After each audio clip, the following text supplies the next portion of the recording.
Ассаламу алейкум. Витаю вас, друзья. Сегодня 3 июня 2024 года. С вами снова я, Аслан Арцуев, на канале в YouTube Reality и на канале Аслан Арцуев TikTok. 16 часов по Берлину, 17 часов по городу Джахару. Я вас всех, друзья, сердечно приветствую. Напоминаю вам снова перед началом нашего стрима, как обычно, потому что у нас очень много новых людей подписывается, и некоторые не знают этого. Поэтому все, кто находится во временно оккупированной Чеченской Республике Ичкерия, либо в фашистской России, не ставьте лайки, не пишите комментарии, не сообщайте никакой информации, которая может вас идентифицировать. Не распространяйте ссылку на наш стрим, хотя большая часть наших подписчиков, это наших зрителей, это люди, проживающие в России. И все равно я вам вынужден это сказать, так как наш канал постоянно контролируется террористами из ФСБ и ГРУ, и вы можете пострадать. Поэтому я вам каждый раз об этом напоминаю. И так, все остальные, кто не ставит лайков, не пишет комментарий, вы безбилетники. Вы еще фактически пришли в кино без билета. Поэтому прошу оплачивать билетики. А так, да, пишите, распространяйте, потому что, как вы понимаете, на нас идет охота фашистской русни. Ва алейк салам, Шамсад, Сансей, Массала, Машалду, Массарга, Шавега, Машволь. Сегодняшний свой стрим я назвал «За убийством Дудаева стоит Турция. Сюли новая власть в Ичкерии?» вопрошаю я. Давайте на эту тему и на другие темы поговорим. Но перед тем, как мы начнем говорить, я вам расскажу, о чем нам сообщают доблестные воины Украины. За прошедшие сутки уничтожено и ранено 1270 террористов, 14 уничтожено танков, 22 боевые бронированные машины, 47 артиллерийских систем, 1 РСЗО, 3 антиаэркрафта, 40 БПЛА, 67 автомобильной техники и цистерн, 4 спецтехники. Слава ЗСУ, слава Украине. Итак, вчера мы обсуждали тему про Турцию, и я сегодня решил на русском, мы на чеченском вчера говорили, точнее, это было, да, вчера это было воскресенье, мы говорили на чеченском языке. И давайте об этом и обо всем другом поговорим.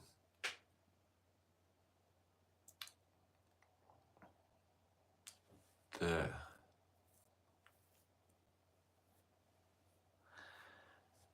Freiheit für Ukraine aus Germany. Согласен, согласен.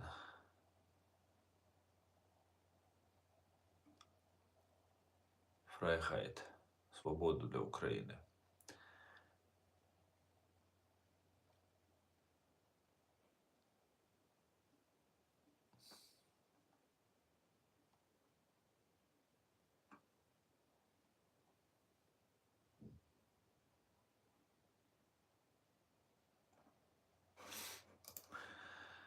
Итак, Гамаджо Баста, салам всем из Тбилиси. Гагимаджо Сливан, витаю вас. Так, Валек салам, Сора.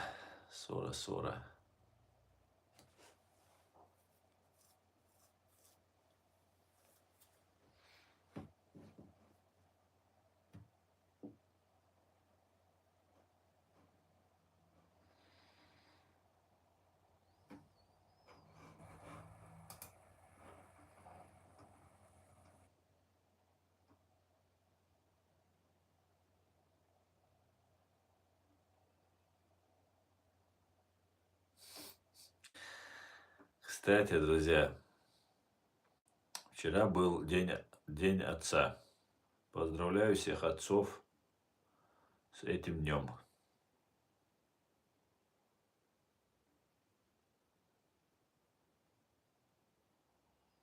Слава Украине, героям слава. Гимаджоса Картвела. Отлично, отлично. На нашем канале собираются все национальности, всех народов, общаются на всех языках. Это ж прекрасно, друзья. Это супер просто. Отлично.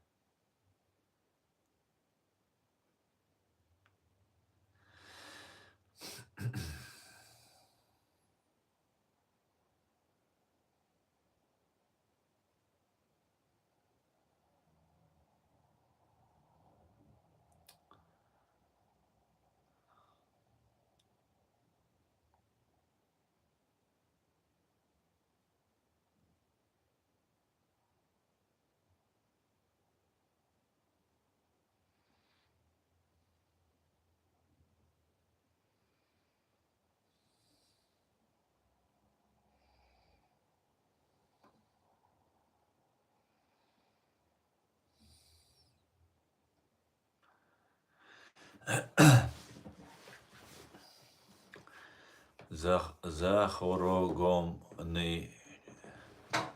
Да, это у тебя проблемы, дружище. У тебя проблемы.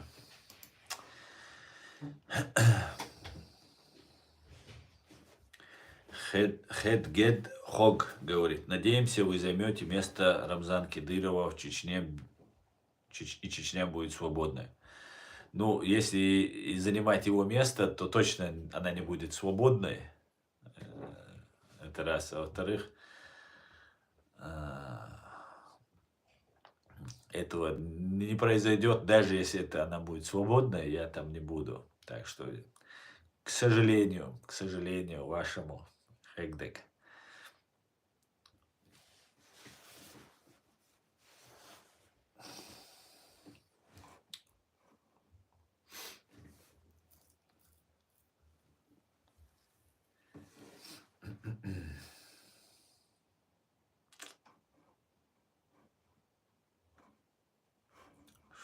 Что-то тут. Что-то пошло не так. Что-то пошло не так.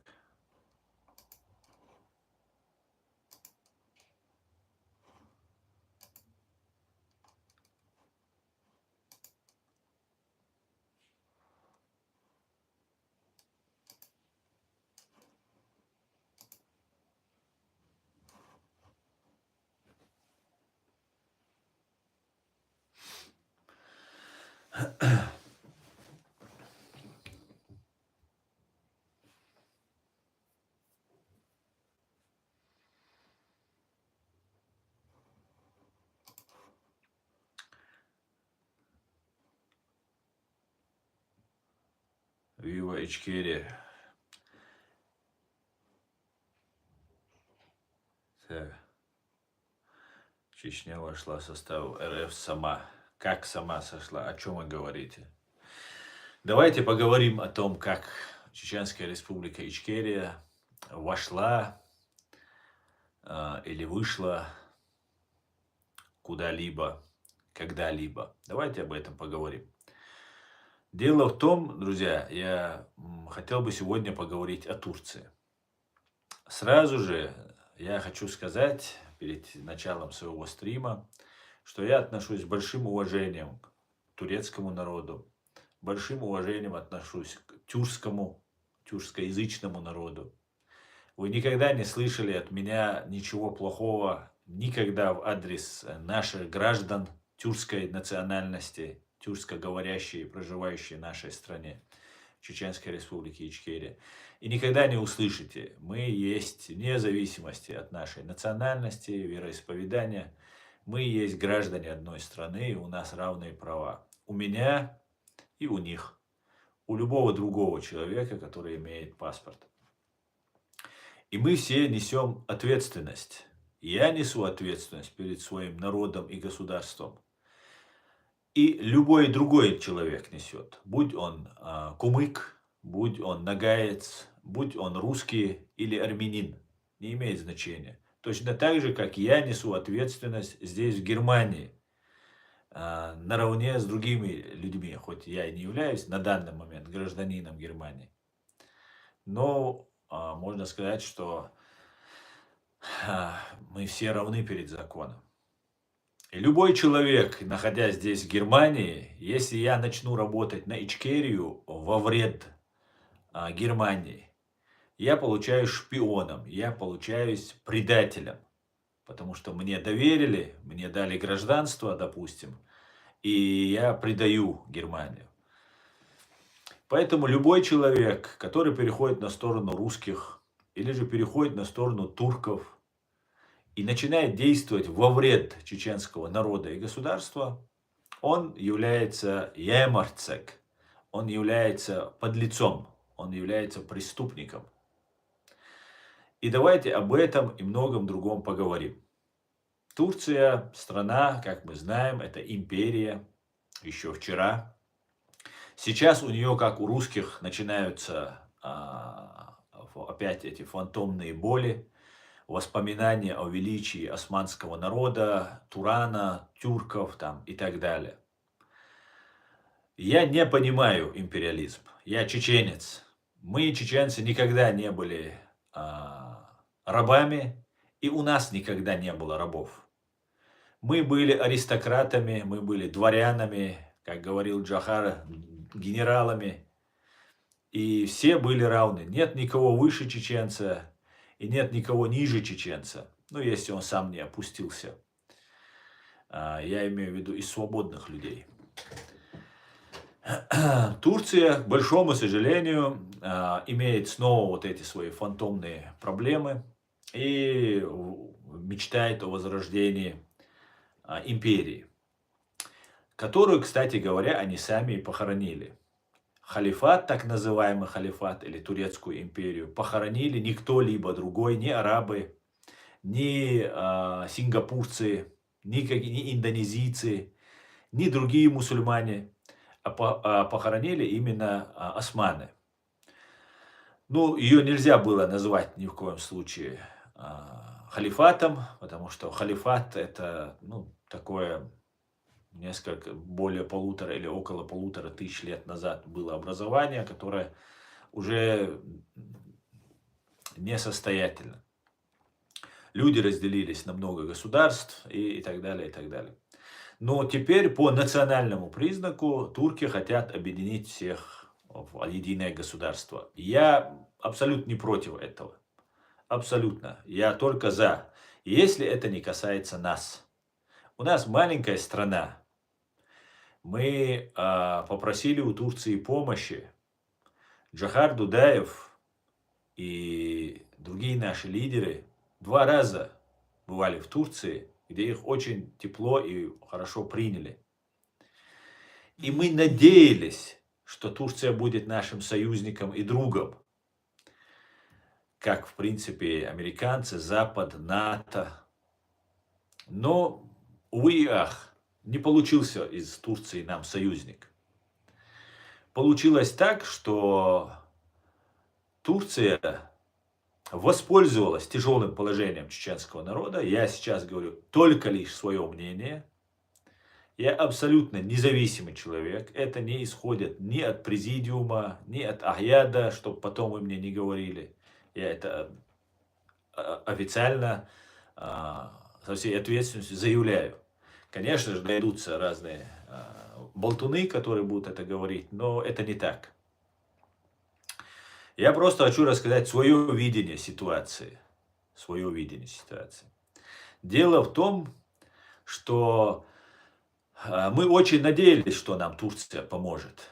Но, к большому сожалению, я вам буду приводить факты, и, к большому сожалению, они будут не в пользу Турции. Дело в том, что на территории Чеченской Республики, я не зря вам начал говорить о том, что у нас проживают там кумыки, нагайцы, другие люди, которых мы с большим уважением к ним относимся, еще раз говорю, и будем относиться. Ровно до тех пор, пока эти люди не будут предавать, изменять нашему народу и нашему государству. Если ты не хочешь жить среди чеченцев в чеченском государстве, то никто тебя не заставляет работать на иностранную разведку и наносить вред своему государству, своему народу, своей нации, это преступление в любом государстве. Ну так вот, мы очень на это рассчитывали. Мы очень рассчитывали на то, что нам поможет Запад, нам поможет Америка, нам поможет Турция. Но все получилось не так, как мы хотели. Дело в том, что весь мир обменял нас на какие-то свои привилегии, и все наши друзья или потенциальные друзья оказались не друзьями. Они кто-то из-под тишка помогал, кто-то украдкой помогал, но никакой поддержки такой официальной, большой мы так и не увидели. Но мы увидели убийство Джохара Дудаева. И есть такой канал, такой сайт, называется «Кавказ-центр». Это турецкое издание, русскоязычное, специализирующееся на чеченской теме, на кавказской теме. Ее руководителем является Мавлади Удугов, который злые языки говорят, что он очень богатый человек, проживает в Турции, на вилле, где охраняют турецкие спецслужбы. И этот человек является проводником турецкой идеи. И могло бы показаться, что ну почему нет, они нам помогают. Но дело в том, что они нам не помогают. И нужно смотреть по результатам, по самым главным моментам. Я не обладаю всей информацией. Я обладаю только вот из открытых источников информации. Я буду ее вам предоставлять на ваш суд общественности. А вы уже делаете выводы. Дело в том, что когда Джохар Дудаев был со своими товарищами, со своими соратниками в Турции, Турция подарила, турецкие бизнесмены преподнесли подарок Джохару Дудаеву. 2 ноутбука. Тогда это была большая роскошь. Это был телефон, ноутбук. Вы видели, наверное, эти кадры, когда в Первомайском наши бойцы выходили из окружения под руководством Радуева, Салмана Радуева и Адгириева, по-моему. Они там потеряли один из этих компьютеров. Потерявший компьютер, вот этот телефон, компьютер, спутниковый телефон, сейчас проживает здесь, в Германии. Это товарищ Закаева. Его не преследуют. Любые люди, кто принимал участие в рейде на Буденновск, Первомайск, любые вылазки на территорию фашистской России, они преследуются до сих пор. Мы в прошлом году, по-моему, видели, как задержали какого-то человека в Москве, который подозревается в участии в нападении на Буденновск. Это уже 30 лет прошло с тех пор. То есть задерживают, сажают и так далее. Этого человека не преследуют. Это тоже наталкивает на мысль, почему таких людей не преследуют. Почему? Что произошло? Почему меня преследуют? Почему других преследуют? Почему нас убивают? А эти люди почему-то живут спокойно. Так вот, этот человек оставил по какой-то причине, по той информации, которая есть у меня, оставил этот ноутбук, этот спутниковый телефон,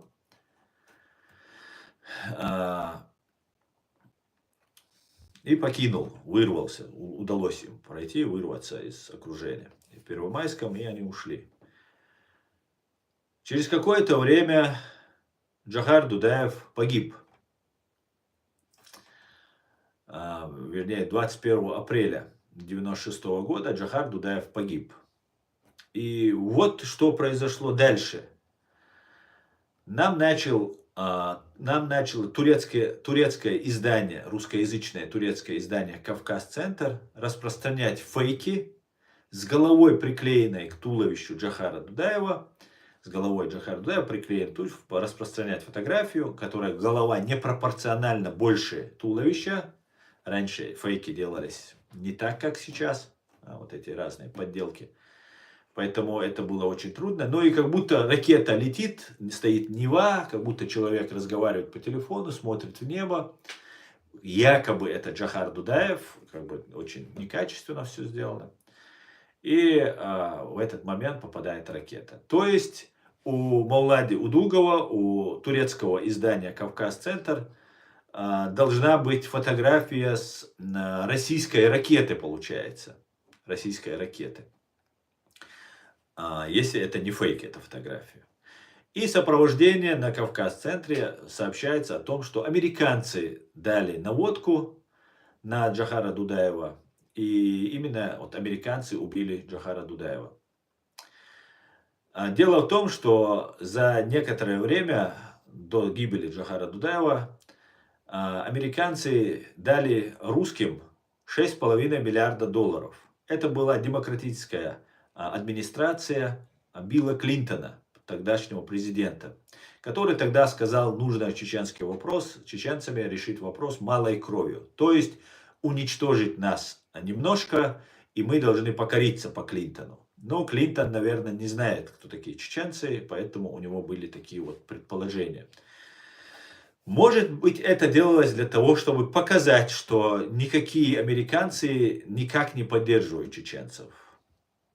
Такая практика тоже имеется, чтобы не брать на себя гнев россиян, с ними иметь какие-то дела. Такая вещь могла произойти, делалось такое. Джохар Дудаев не объяснил, по какому поводу возбуждается уголовное дело.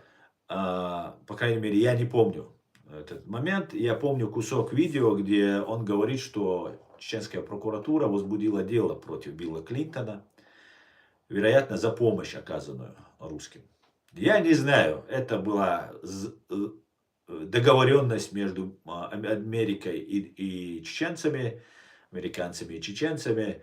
Может быть, это на самом деле так было, что Джохар Дудаев возбудил уголовное дело. Не Джохар Дудаев не имел права возбуждать дело, а Генеральная прокуратура возбудила. А Генеральная прокуратура, если возбуждала, то, наверное, она имела основание. Через какое-то время Джохар погибает. И эта версия, которую выдвигает турецкое издание «Кавказ-Центр», она очень хорошо ложится в голову чеченца, которого только что видел видео Дудаева, в котором он говорит о том, что он возбудил дело против Билла Клинтона. Проходит какое-то время, Джохар погибает, и именно турецкое издание начинает говорить о том, что за этим стоят американцы. Может быть, и стоят американцы. Я это тоже не могу отрицать, потому что у меня нет доказательств. Но то, что делается фейк, то, что переводятся стрелки на американцев, это должно иметь какое-то объяснение, для чего на своих союзников американцев, полностью контролируемый турецкими спецслужбами, Маулади Удугов распространяет вот эту информацию. Для чего он это делает? Для чего? Отвернуть чеченцев от получается, американцев. Потому что Джохар Дудаев был прозападный человек. И как Джохар Дудаев, если вы помните интервью Джохара Дудаева, он говорит, как вы стали летчиком, как вы стали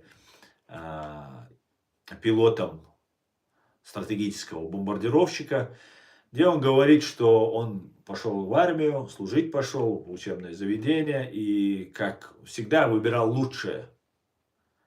Всегда выбирал Джохар лучшее. Этот человек, будучи чеченцем, был первым генералом, который добился стать генералом фашистской России, ксенофобской, античеченской, вражеской, всю свою историю для чеченцев России, этот человек смог стать генералом. Это говорит о его неординарных личных способностях, о его неординарных человеческих качествах человека, что он смог добиться до этого. Несмотря на те препоны, на те препятствия, которые ставила ему фашистская, ксенофобская русня. И Джохар Дудаев был намного осведомленнее некоторых деятелей, которые до сих пор не нашли даже до 100-й уровня Джохара Дудаева. И он выбрал на запад направление. Он выбрал направление на сторону Америки, в сторону Великобритании. Но, увы и ах, не пошло так, как хотел Джохар Дудаев, как хотел чеченский народ. И вот возникает очень интересная такая ситуация. Погибает Джохар Дудаев. Все люди, которые Джохар подозревал и отогнал от себя, возвращаются на места после гибели Джохара Дудаева. Говорят, что они были в командировке, их кто-то куда-то Джохар отправлял, что там и так далее, и так далее. Короче говоря, нет Джохара, и как хотят, так себя и ведут некоторые деятели. В итоге у нас президентом становится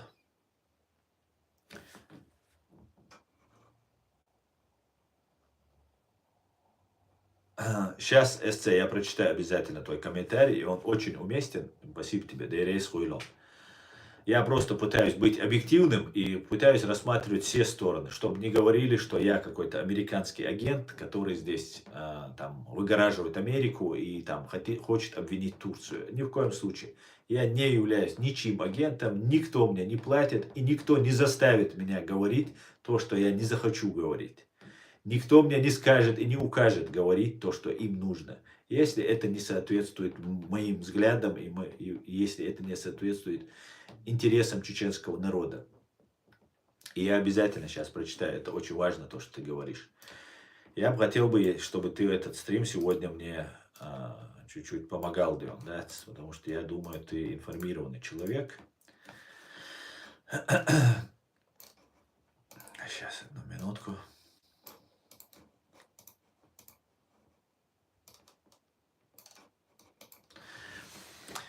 В итоге получилась следующая ситуация.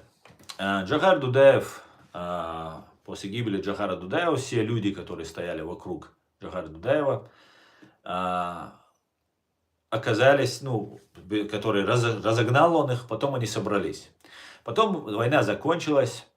Война закончилась очень своеобразно. Победы чеченцы, мне это неприятно говорить, может кого-то это задевает. Победы мы не получили, чеченцы. Наша страна была полностью разрушена, уничтожена, убито 120 тысяч человек, более 100 тысяч раненых. Короче говоря, полный коллапс экономики, полное разрушение всей инфраструктуры, убитые люди, страшное горе.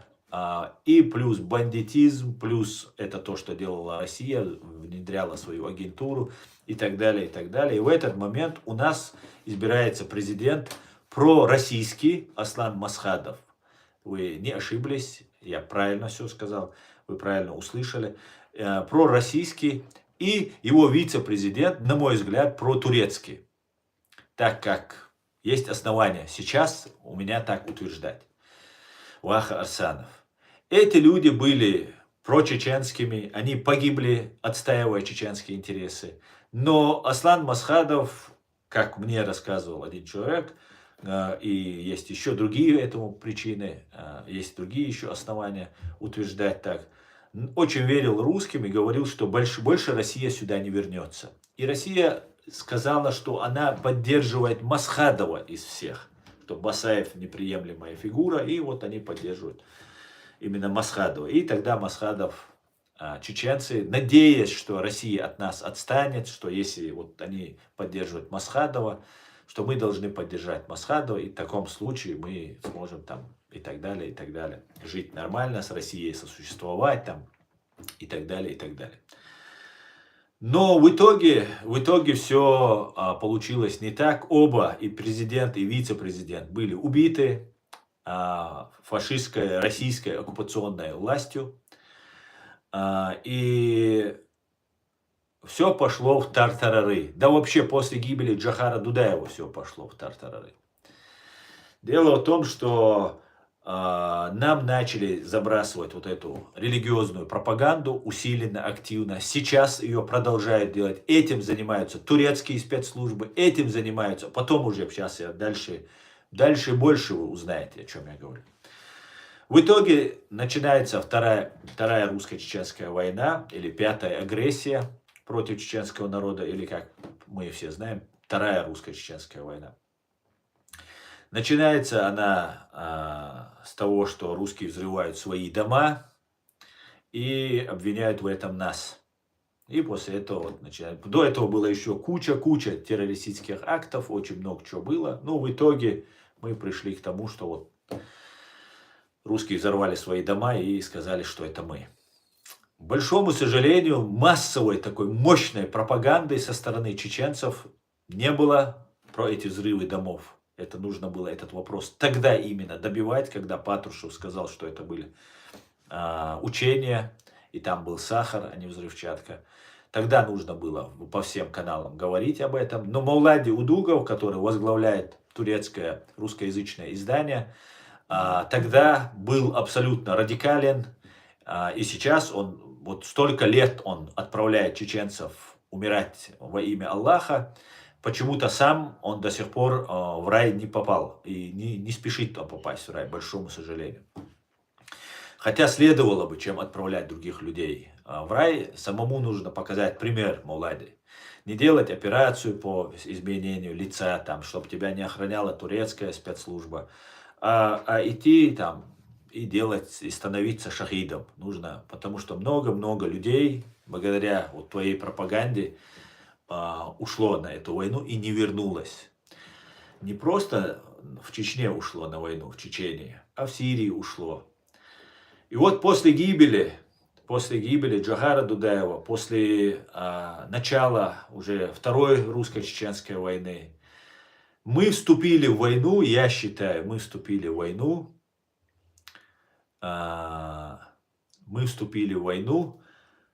стратегически проигрывая эту войну. У нас не было никаких, сейчас это для меня понятно, у нас не было шансов, как сейчас у России нет шансов победить в Украине, так у нас не было шансов победить в этой войне. Но те, кто нас продолжал, не помогая ни в правовом смысле, ни в демократическом смысле. В правовом демократическом смысле нам уже никто и не хотел помогать. Потому что та пропаганда с русской стороны и, как выясняется, с турецкой и с Саудовской Аравией стороны совместно, это религиозный вот этот угар, который нам навязывался, и мы посчитали, что вот на этом пути мы должны идти до конца. В итоге мы пришли к тому, что Дока Умаров отказался быть президентом. Ему это все нашептал, переслал Мовлади Удугов, Кавказ-центр. Соответственно, я подразумеваю российские спецслужбы, турецкие спецслужбы, которые его охраняют, которые его содержат, кормят там и так далее, защищают, охраняют и так далее. В итоге получается ситуация, что чеченцы оказываемся оккупированными, пережившими геноцид, потерявшие огромное количество людей, оказываемся тут за границей. Наше правительство, наши патриоты, наши искренние борцы за нашу свободу, за наши права люди, кто не является связан с русскими или с турками, либо их убивают, либо их сажают, их родственников преследуют, там, 3, 10 и так далее. Хотя тех, кто связан с Турцией, тоже преследуют, их тоже убивают. И они не являются россиянами, и они являются врагами для России. Но они не являются друзьями для чеченцев. Они являются новой империей. На Кавказе всегда было последние сотни лет было 3 империи.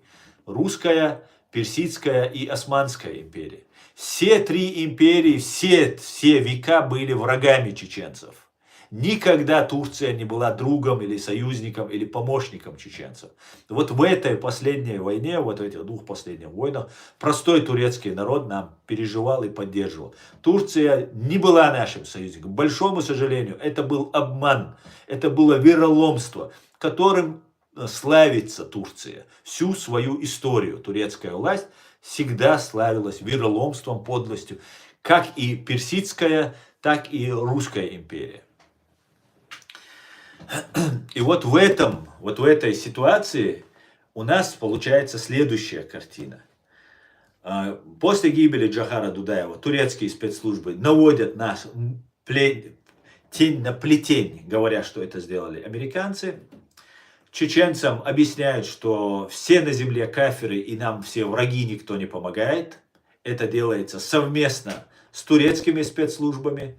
Это делается совместно с русскими спецслужбами. Русские спецслужбы, конечно же, это преступники, которые не годятся рядом стоять с Турцией. Турция просто вероломна, и мы, чеченцы, должны это узнать и не доверять ей. А русские это Российская империя, Руссийская империя, это, ну, это навеки вечный наш враг, пока они не восстановят все, что они нам натворили, до тех пор они остаются и будут нашими кровавыми, кровными врагами. В итоге Турция объявляет через Мулади Удугова, объявляет Имарат Кавказ. В это время демократическая, так называемая, российская агентура в виде Ахмеда Закаева объявляет, что они теперь будут возглавлять чеченскую демократическую Ичкерию. А Докка Умаров, он религиозник, и пускай идет по этой волне, и все. Скоро он взял у русских 500 миллионов долларов, и скоро он появится в Сирии. Так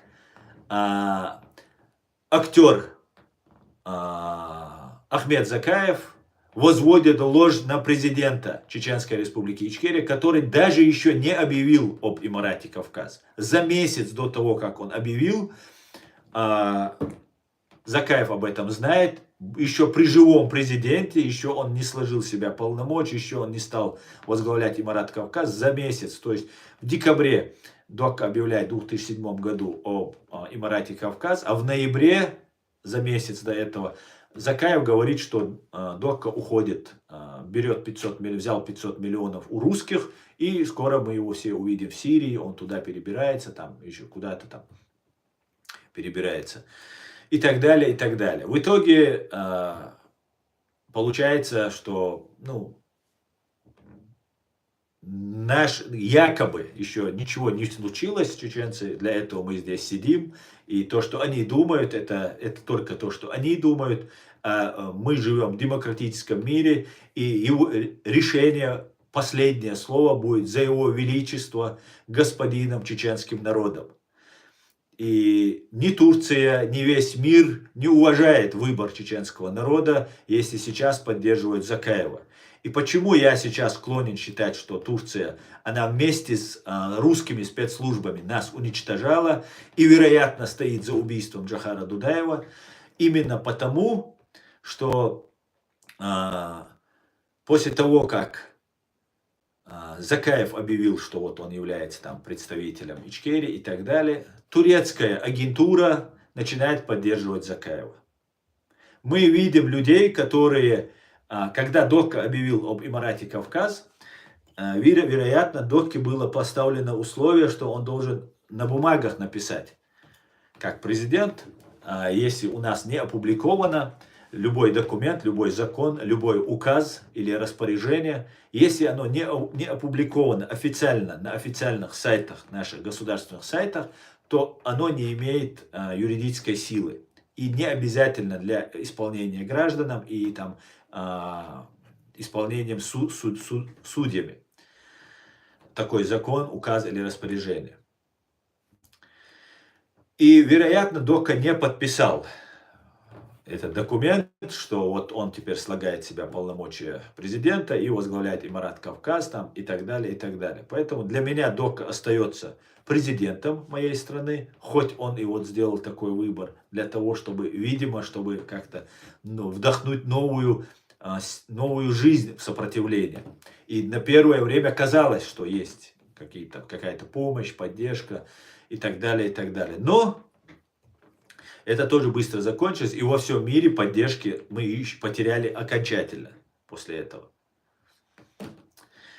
И сейчас получается, что турецкие спецслужбы, призвавшие тогда, когда он сделал Докка Умаров, надо закончить мысль, Докка Умаров, когда объявил об Имарате Кавказ, его соратники, его люди, которым он верил, доверял, которые были рядом с ним, эти люди взяли все вооружение, которое могли взять, и ушли в Сирию, как сказал Ахмед Закаев. Только Докки с ними не было. А были люди, которые послушались, что им сказала турецкая разведка, и российская разведка довозила их до границ. И не только их, других, довозила до границ Турции, Турция их принимала и отправляла там в Сирию, еще куда-то, какие-то там свои дела делала. И вот возникает вопрос у меня, как так получилось, что наше сопротивление при помощи турецких спецслужб, русских спецслужб переправили, причем с нашим оружием, то есть оружием Докки. Докка об этом говорил. Забрали все мое оружие, какое могли забрать, и ушли. Ну, раз вы уходите, зачем оружие забирать? Взяли бы по автомату, по пистолету и пошли бы. Нет, пошли так. Докка через какое-то время погиб. И поэтому я считаю, что Докка до конца выполнил свой долг, до конца. И он искренен и честен перед своим народом. И это самое важное. Он никуда не сбежал, он остался до конца. В отличие от других, которые ушли. Теперь эти люди, проходит время, у нас появляются факты. Мы видим, что Ахмеда Закаева поддерживают не только русские спецслужбы. Он делает это не только в угоду русских спецслужб, но вокруг него собираются представители турецких спецслужб. Люди, которые откровенно, «Новая газета» называет одного из них работающим на турецкую разведку, а «Новая газета» никто не судится, никто не опровергает этот факт. Значит, а «Новая газета», какая бы она фашистская и русистская ни была, при всем при этом это газета, которая знает, что ей придется отвечать, если информация будет не настоящая. Поэтому Рустама Ажиева, которого «Новая газета» называет агентом турецких спецслужб, он не обжаловал этот момент, ничего по этому поводу не возражал. И вокруг Закаева такие же представители, в том числе и турков. Я лично общался с представителем турков, Турции, который меня назвал предателем за то, что я за Америку.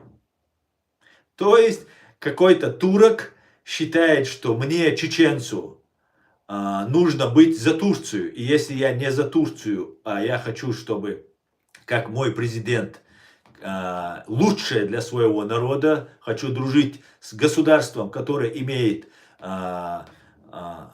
моральность, нравственность, человечность, которая всю свою историю Соединенные Штаты Америки доказывает, что куда они приходят, там начинается благоденствие и процветание. Там соблюдаются права человека, там соблюдается все необходимое, которое достигло на сегодняшний день человечество, цивилизация.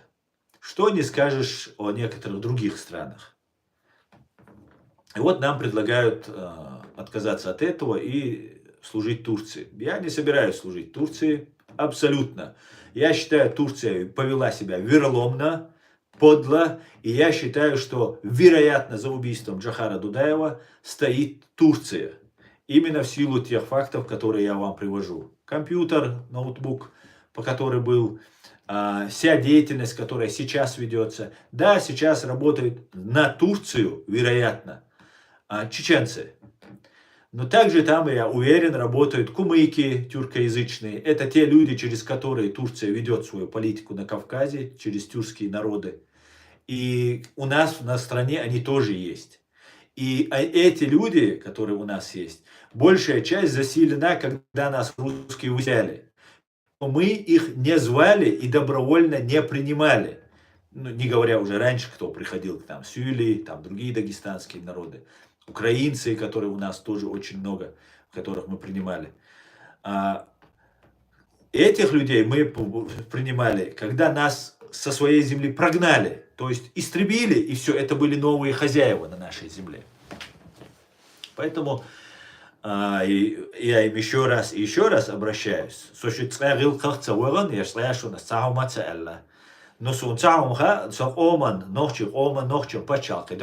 Любойнак и савори девола и предателю и преступнику.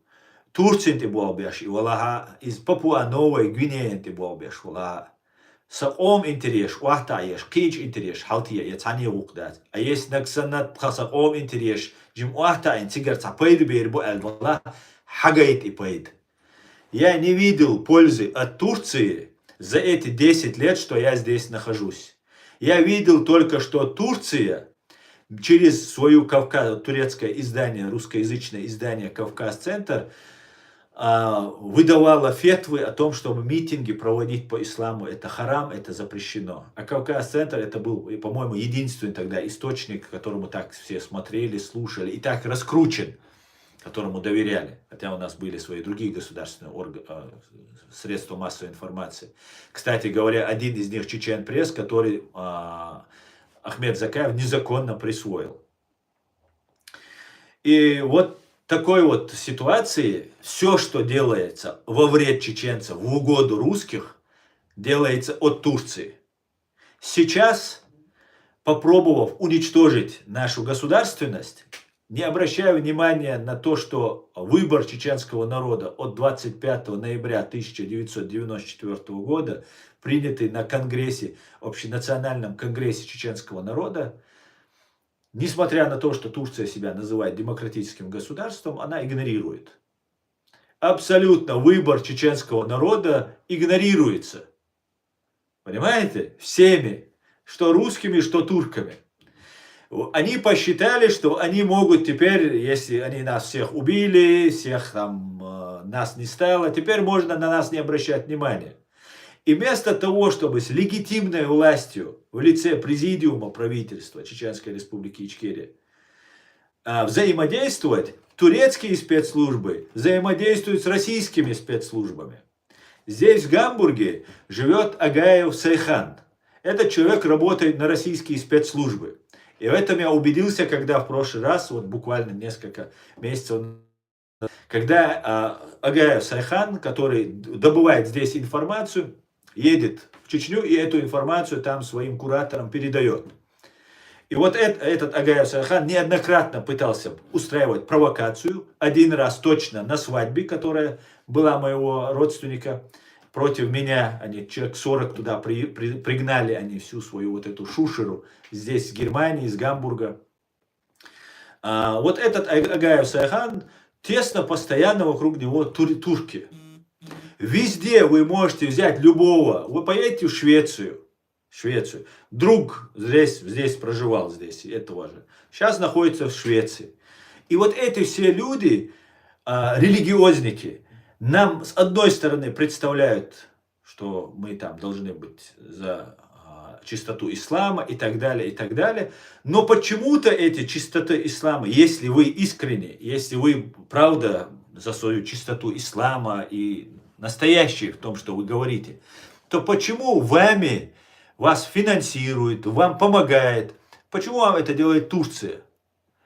Если шушаш бусалбадо шаш цендубо, что она же не халифатская, не шариатская, это же демократическое светское государство, где религия отделена от государства, то на каком основании тогда вы начинаете рассказывать нам, что вы там боретесь за ислам, за чистоту ислама?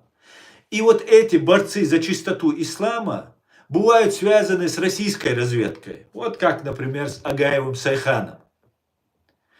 Как так получается, что вся агентура здесь, в Европе, и с ней рядом всегда оказывается турецкая агентура? Как получается так, что здесь Закаев не наша легитимная власть, а человек-самозванец?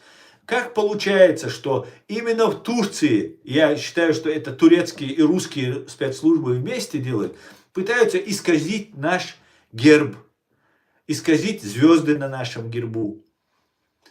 Почему так получается? Почему турецкая разведка не учитывает интересы чеченского народа? Вы думаете, что мы будем вам кланяться из-за того, что вы делали свои интересы по воссозданию великой турецкой империи, Турана, и мы за это должны быть благодарны? Мы будем благодарны, если нам будет помощь какая-то. Но наша помощь, ее нет. Вместе с турецкой разведкой, русская разведка собрал отсюда, с Европы, всех чеченцев и отправил воевать в Сирию. Это молодежь, это Турция делала. Это делал Кавказ-центр. Это делал Маулади Удугов и его вот эти редакторы, которые сейчас продолжают опять же нести. Они тоже не стали шахидами в Шаме, в Сирии и так далее. Они проживают в Австрии, они хорошо себя чувствуют, у них деньги, у них есть там неплохие там свои какие-то дела. Но они не стали шахидами.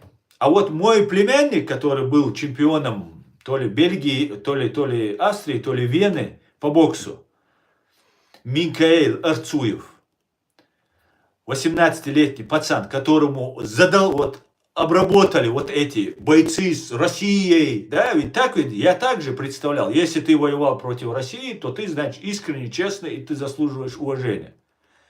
А если ты был рекламным боевиком, и ты работаешь на турецкую разведку, как мне отличить, если я не воевал, если я не знаю, кто воевал? Скажите мне.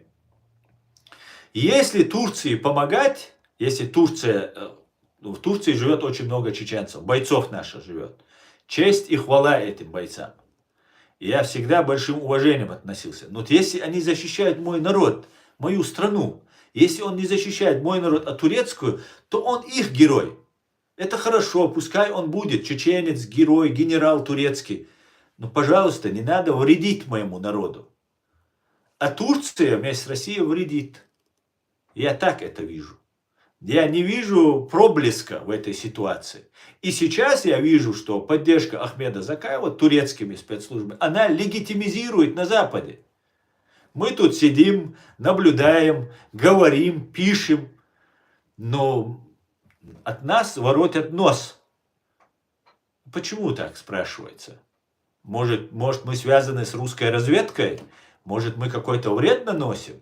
Нет, абсолютно нет. Все здесь специалисты по разведке чеченцы, которые на меня заявление писали, что я работаю на ФСБ, когда я сюда приехал, чтобы меня на корню в самом начале загасить. А представьте, сколько они загасили других до меня. У меня тоже возникало желание плюнуть это все и бросить, сказать, да кому пошли вы все к чертовой матери, зачем мне это нужно?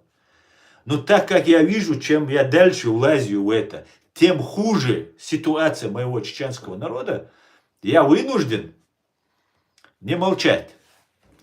Не уходя далеко, я еще буду рассказывать. Я хочу рассказать комментарий от СЦ по поводу, виноваты ли американцы или нет в убийстве Джохара Дудаева. Какую аргументацию приводит СЦ.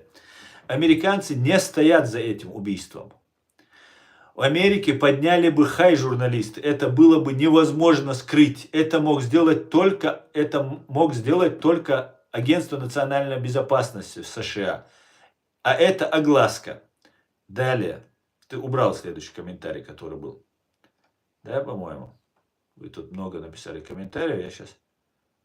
Или ты его удалил?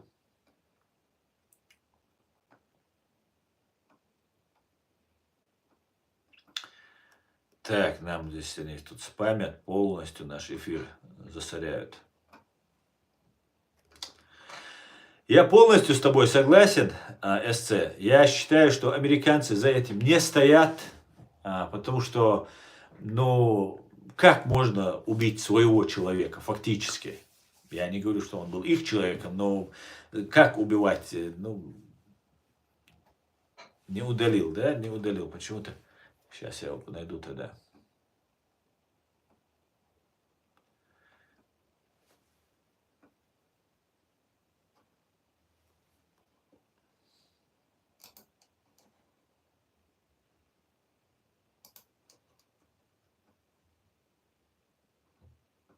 Так.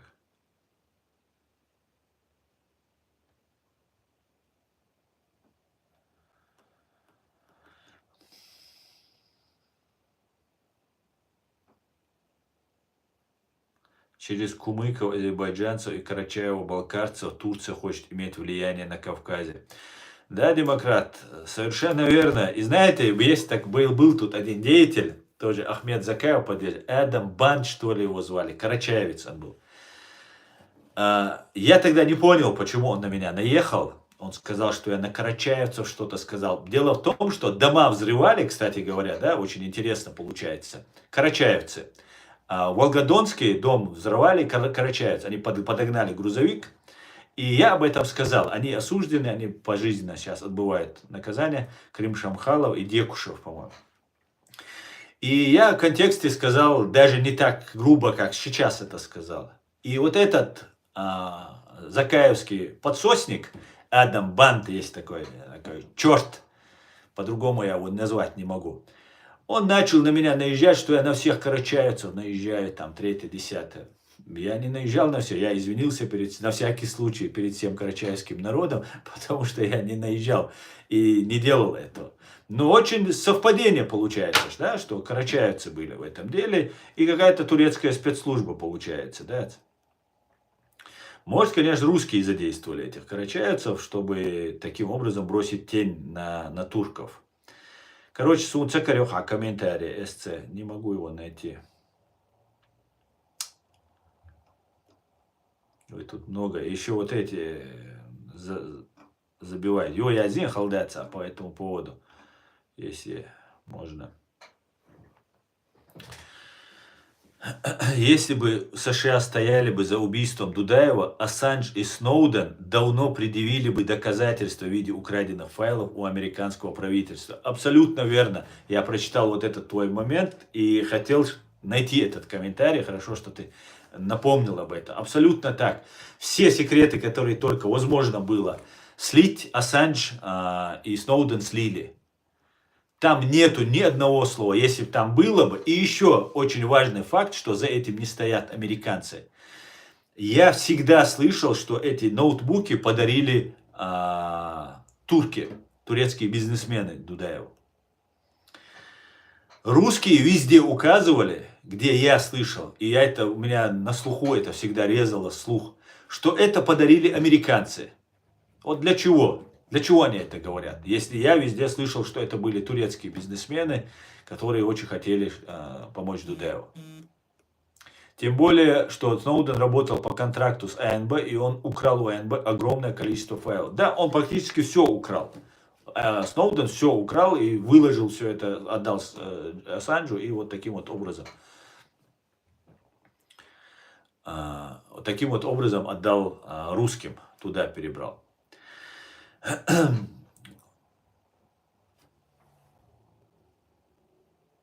Это не ноутбук, а телефон Инмарсат. СЦ, да, телефон. Но он как ноутбук, я поэтому говорю, да, это телефон Инмарсат. Да, будет правильно, конечно. Он просто как компьютер такой, как ноутбук был, поэтому я его так называю. СЦ, это по твоей информации, это турецкие бизнесмены подарили или американские? Можешь сказать?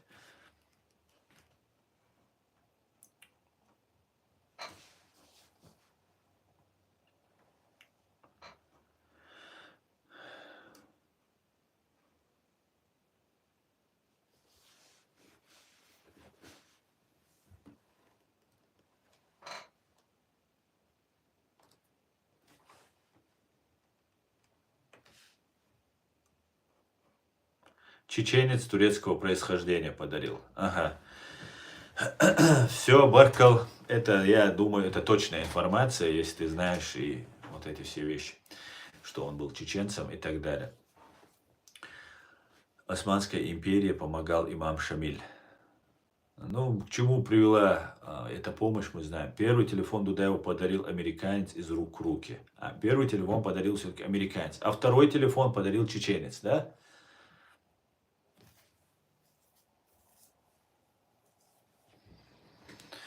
Ну, мы, конечно, знаем, что убили Джагара Дудаева русские. То, что за этим стоит, вот мы хотим понять. Поэтому я буду каждый раз чеченцам рассказывать об этом. Я хочу, чтобы чеченцы поняли, и те чеченцы, которые там на религиозной волне сидят, которым рассказывают, что там Турция нам халифат построит и так далее, это тоже обман. Смотрите, что хотят, на мой взгляд, они нам построить. Мы русские и турки. Что они хотят построить на Кавказе? Так как мы, чеченцы, не являемся тюрками, тюркоязычными, хотя наш язык, как СЦ нам вчера рассказывал, внесен как турецкий язык в американских там бумагах, там в НАТО, что это как бы группа тюркского языка. Начали даже, знаете, я уже в последнее время заметил, начали писать, я вчера как раз думал, после того, как ты написал это, я начал писать, что чеченцы относятся к дагестанской группе. Я раньше этого не слышал. С какими дагестанскими народами у нас одна группа языковая? Я всегда знал, что наш чеченский язык, кроме ингушей и чеченцев, никто на этом языке не разговаривает. Это наш язык. Он этим и уникален, что нет больше похожего на него языка. Слова есть, там, тут позаимствованы. Нет. Больше другого похожего языка нет. Но нас пристегивают к Дагестану, потом пристегнут к Баку, и, короче, мы получимся такое бесплатное приложение Мурзилки. И всем чеченцам, которые сейчас служат Турции, и они надеются, что сейчас Турция там придет, я хочу сказать, что вы делаете. Вы делаете то, что делали в 17 или в 20 годах прошлого века чеченцы, которые думали, что сейчас придут новые большевики, которые расстреляли своего царя и всю его семью, которые точно враги этого царя, который нас убивал. И сейчас вы делаете то же самое, заводите кайхаки, цихаки, разнитяц барбохцу, хачхена. Из халдушун аж дештег. Шуваем Турции на 100 лет, на 1000 лет в Турции, келкуиш душунаш. Видишь что? Сейчас Турция шейн эдали, шейн держи, херца, цумшки кельмектига, но шей был аж по дабехкан жулда. Омана на 100, на 200 лет зъедушен, потому что сегодня же сложившийся, сегодня складывающийся миропорядок, он будет еще 100 лет минимум. Как вот был после окончания Второй мировой войны порядок лет на 80.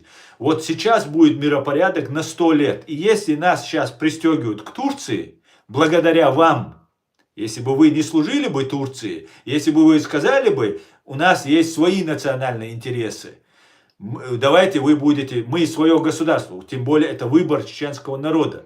Это не просто мы хотим, я хочу или кто-то хочет. Это выбор, это положены 300 тысяч убитых людей, это 4 века сопротивления против фашистской Русни. Это все вместе, чтобы потом подарить добровольно стать за Турцию, Османской империи. Я не буду в этом участвовать.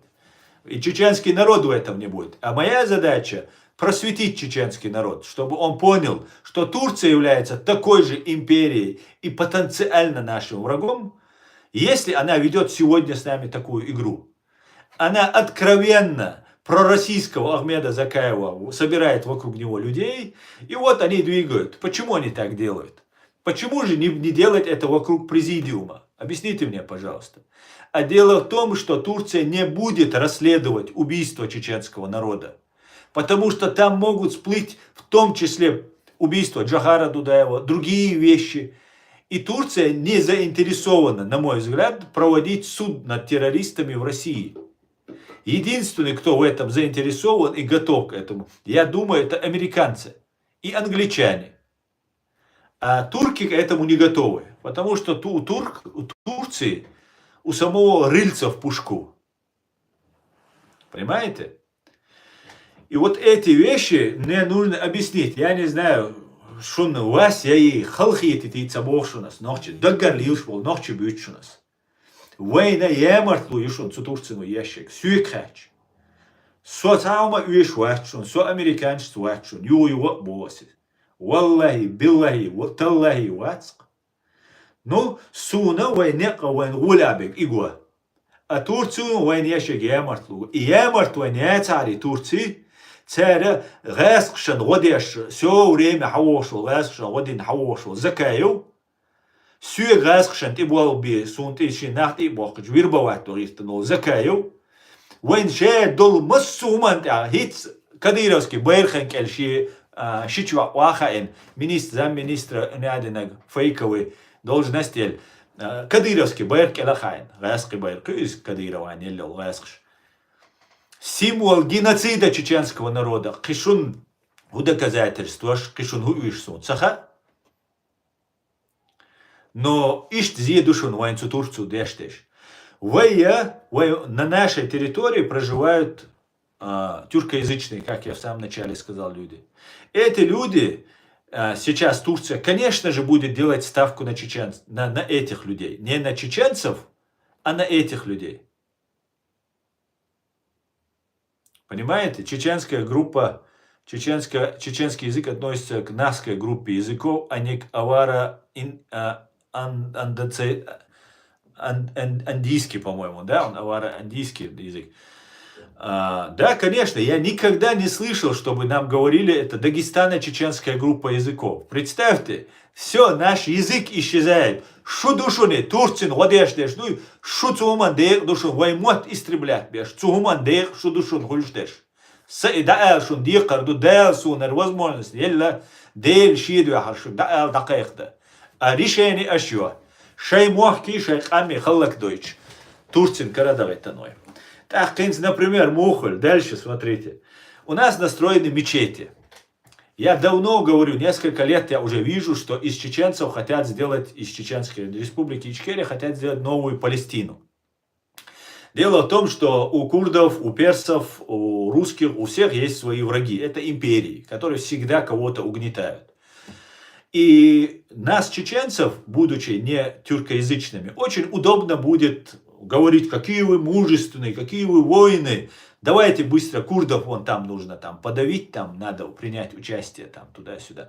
Потом давайте там в Персию куда-нибудь, там Иран куда-нибудь зашлем. Может еще куда-нибудь пошлем. Куда мы посчитаем. Мы же платим, мы же хозяева. Вот и мы будем управлять. Как сейчас Ахмед Закаев работает на Россию, откровенно уже ничего это не скрывается.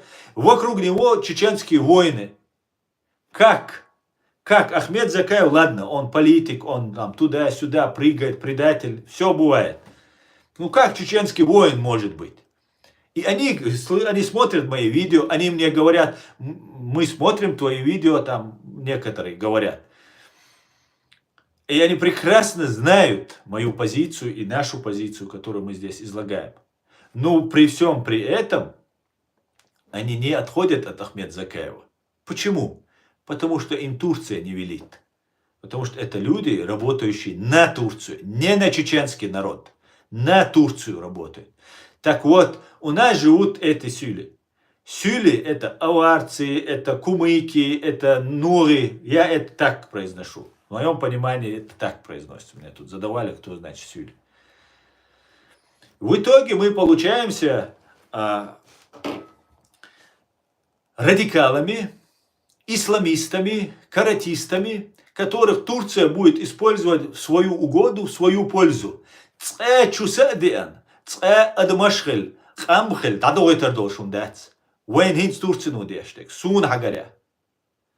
Это меня не устраивает. Это меня не устраивает. Абсолютно. Никак меня это не устраивает. Абсолютное пренебрежение к выбору чеченского народа, к воле чеченского народа, ОКЧН 90-го года, борьбу чеченского народа. Абсолютно не учиться. У кого-то есть автомат, и он говорит, я сильнее. Нет, ты ошибаешься. Сильнее не тот, у кого автомат, а сильнее тот, кто прав. На чьем стороне стоит воля народа, выбор, чаяние народа. Вот в чем вопрос.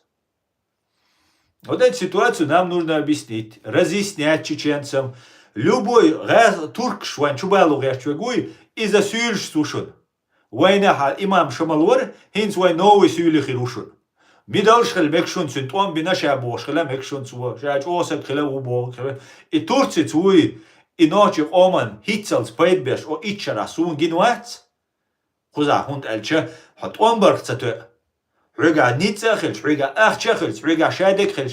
Если шуганиц, хорошо, допустим, не все умеют то, что Турция через Кавказ-центр нам рассказывает сказки и дискредитирует чеченцев, наносит вред чеченцам. Оставим в стороне, ладно, допустим, вы воины, вы только занимаетесь войной, вы, политикой, журналистикой, это не ваше, вы этим не разбираетесь. Тогда почему на территории, если у вас есть сила, почему на территории Евросоюза, на территории других местах спокойно разгуливают все российские агенты, что угодно делают и так далее, и вы ничего им не сделали за это время? Вибог датсис. Хакуаз ти узвин човин сацвин дош алла. Ахчахельч, юришчхельч, нахельч, заявление яздина, цаун цадинаш. Цадина шун и команд цаелдел. А и команда Турцин üyüşüyotdel. Турцин üyüşyatsa так yaşyatiyati. Так шу нохчи мацагул. Шу гасқши хул, шу туркши хул. Шу туркой хул. Шу турки армии юшу. Шу нохчи армии яц. Шу нохчи турпол хойда. Шу туркой турпол хойду. Видишь что? И Таган сегодня нас Турция еще не убивала. Она только помогала, вероломно нас сдавала всю нашу государственность. Получается. Понимаете? Если она так вероломно к нам поступала, то какое основание у вас служить Турции? Как-то так, да. Как-то так. Ваймуат халак бяш бушон царь. Дабок карболш бушон. Дабах герч бушониш.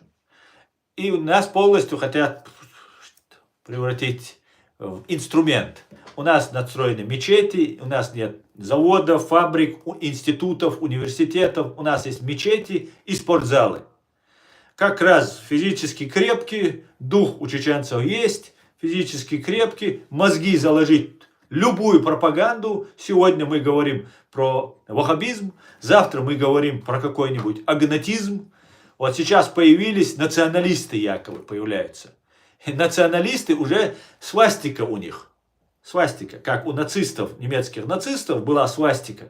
Вот чеченский узор, орнамент. Вот из всех узоров чеченских они выбрали свастику. И теперь они против ваххабистов. Вместо того, чтобы нам, если это турецкая разведка, вместо того, чтобы нам направить весь наш гнев, все наше недовольство против Кремля, ФСБ, Лубянки, мы направляем друг против друга. Один провокатор притворяется, что он какой-то националист, атеист, воинствующий атеист.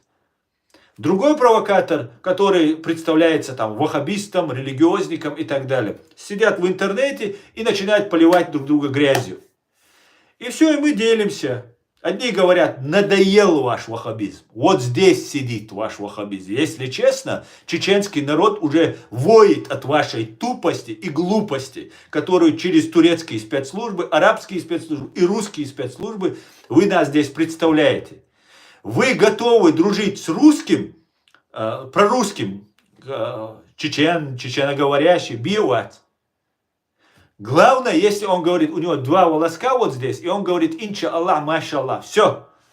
Он может быть офицером ФСБ. Наш брат мусульманин офицером стал ФСБ, вы скажете. Потому что у вас нет этого разграничения. И стоит вам сказать, смотрите, это неправильно, и что-то выходит за вашу пропаганду, которую вам заложили, все, вас это не устраивает. Вот как надоел ваш вот этот КГБшный, арабский, турецкий ваххабизм. Вот как надоел. Цундейла появляются, это уже российская разведка. Вот этот чеченский нацизм, который сейчас появляется. Атеизм, воинствующий атеизм. Если они искренние, вот эти чеченские националисты и вот эти атеисты, то почему вы все время говорите про ваххабню, про ваххабистов, про учетору, про весь ислам вы говорите? Вы там уже переходите все рамки. Потому что вы провокаторы. Вы просто делаете программу КГБшную. Вместе с Турцией. Посмотрите, любой агент кадыровец, ГРУ, ФСБ здесь в Европе, у него обязательно в дружках есть протурецкие. Как так получается? Пунктхуль что есть? Вы за нас, за чеченцев решили, турки и русские, вы тут порешаете. Вы не порешаете.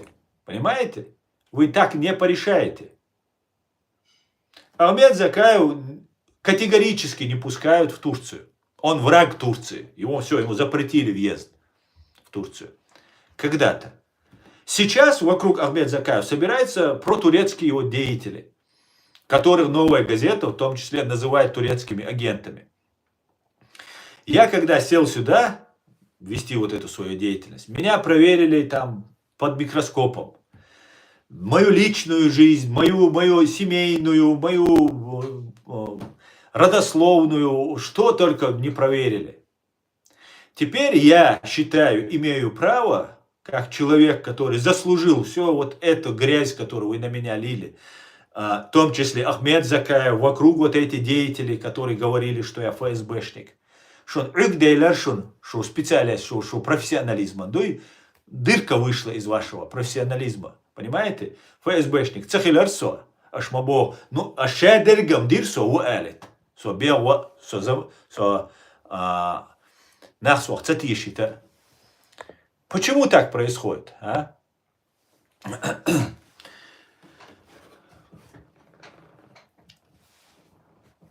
Короче говоря, вот эти вещи мы все должны понимать. Как относится к Муцураеву. Кстати, очень тоже человек. Муцураев тоже воспевал борьбу чеченского народа, потом стал пророссийским. Сейчас песни не поет, но живет в Чечне, говорят. Сейчас начинается тоже раскрутка Муцураева заново. Его песни, украинцы начали ее поддерживать, там где-то придет. И у меня есть все основания думать, сейчас он поддержит Ахмеда Закаева. И нам они там устроят Палестину новую, где будут сидеть дикари, которым будут указывать, давайте, вон тех нужно, это кафиры, враги Аллаха, давайте.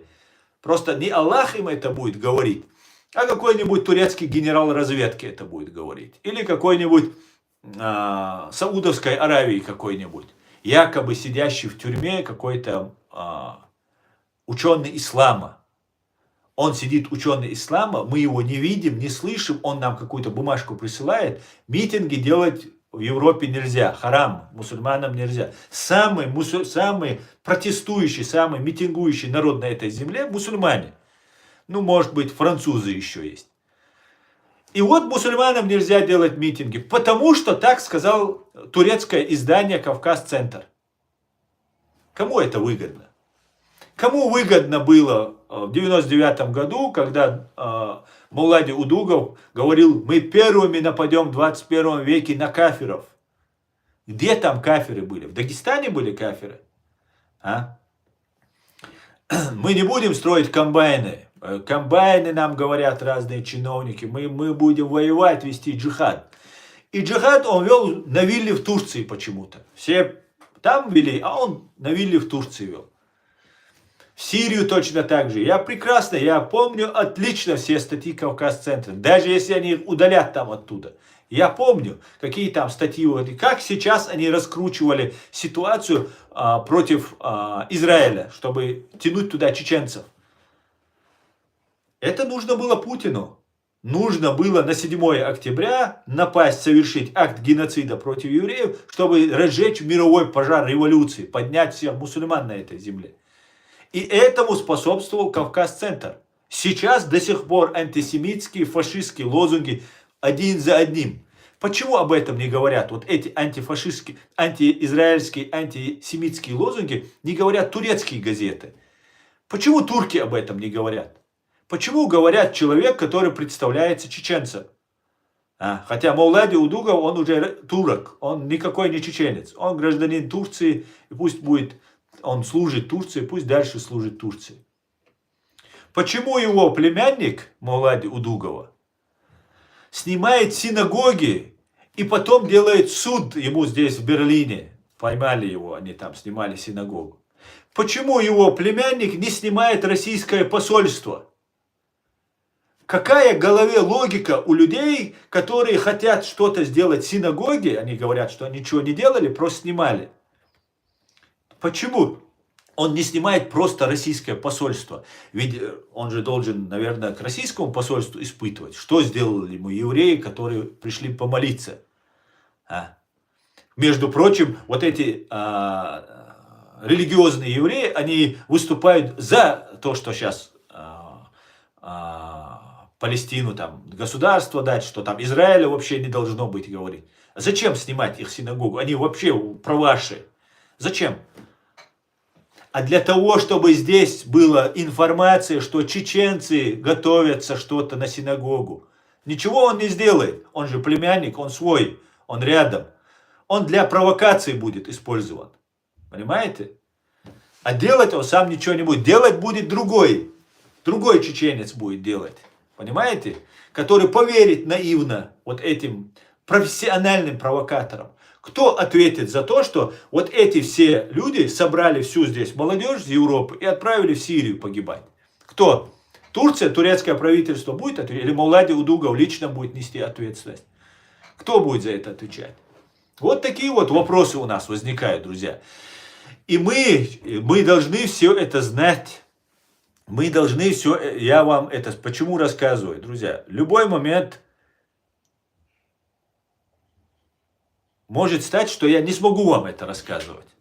Поэтому вы должны знать, что я говорил, чтобы они нас не использовали. Использовать модейт лаштек. Солнце бешен, резкшен, да, бегай, ценметтен, сюливан, уагошина, Турция, тяитен, Турция, короче, реши вопрос, ООН, реши вопрос там международном, там с американцами поговори, там с англичанами, с немцами поговори, боже. Турция гол, унижаться дешь, лил дизерду. Субъектно хильбовос, хильбовос, по Европе, нас здесь в Европе чеченцы больше 300 тысяч, каждый день приезжают чеченцы. Мы уже здесь очень хорошо закрепились. У нас здесь есть очень много образованных, полезных людей, которые много что делают. Обучаются, работают, зарабатывают деньги и так получают знания. И нам нужно быть субъектными. Мы можем в любую дверь, в Германии, во Франции, на любом языке заходить и разговаривать с любыми. Зачем нам нужна Турция? Зачем нам нужно, чтобы какая-то кучка людей, на которую сделала ставка турецкая разведка, чеченцы они, кумыки они, нагайцы они, карачаевцы они, не имеет значения. Эти люди начнут нами управлять. Это такие же кадыровцы будут. Никакой демократии не будет. Будет то, что скажет вот эта кучка людей. Все несогласные будут врагами ислама, отрубить голову, убить, казнить, посадить. И все, враг. А я говорю, вы враги чеченского народа.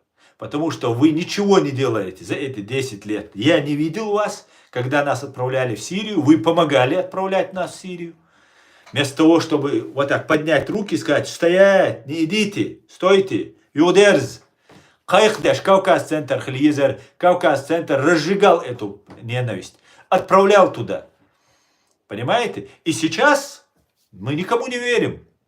Мы никому не верим. Чеченцы никому не доверяют.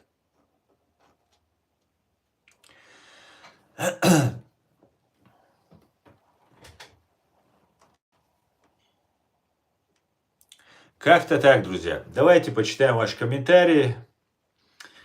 Давайте.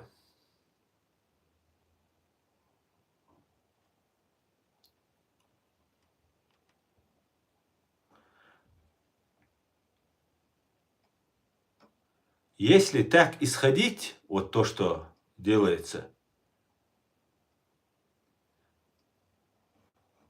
все не так однозначно все это тогда получается. Как?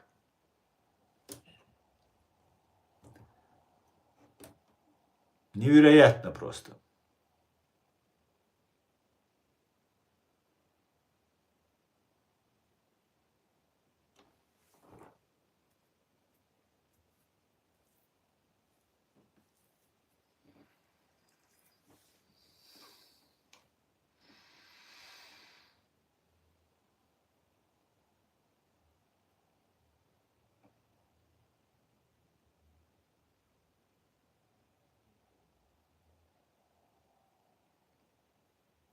Вот сейчас все дагестанцы, вот эти тюркоязычные, которые россияне, не наши граждане Ичкерии, а россияне, будут объединяться с этой турецкой разведкой, и они здесь будут нам здесь шухер наводить, да, они будут представляться самыми главными мусульманами, самыми защитниками, поборниками ислама и так далее, а мы все будем объявляться врагами, потому что мы хотим жить цивилизованно, развиваться.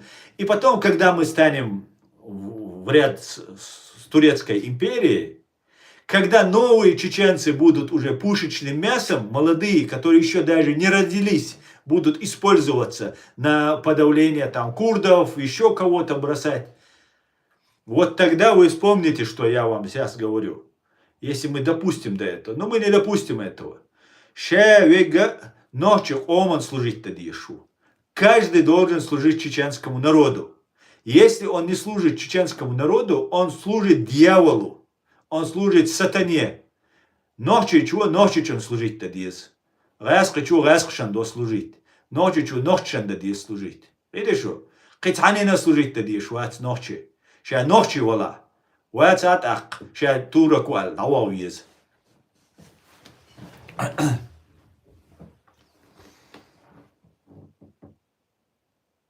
Чеченцам следует дружить с курдами тоже. Совершенно верно. С курдами нужно, со всеми нужно дружить. Со всеми.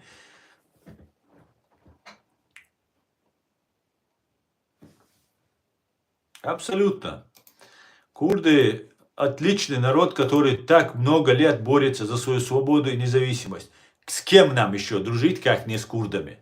Если они так же борются, как и мы. Понимаете?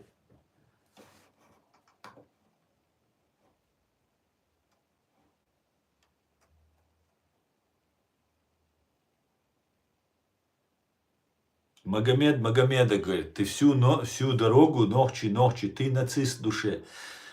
Магомед, ты обиделся, да, что я на вас там, тюрков, решил. Я же не говорю, чтобы мы вас захватили, там, или мы у вас что-то взяли. Понимаешь, Магомед?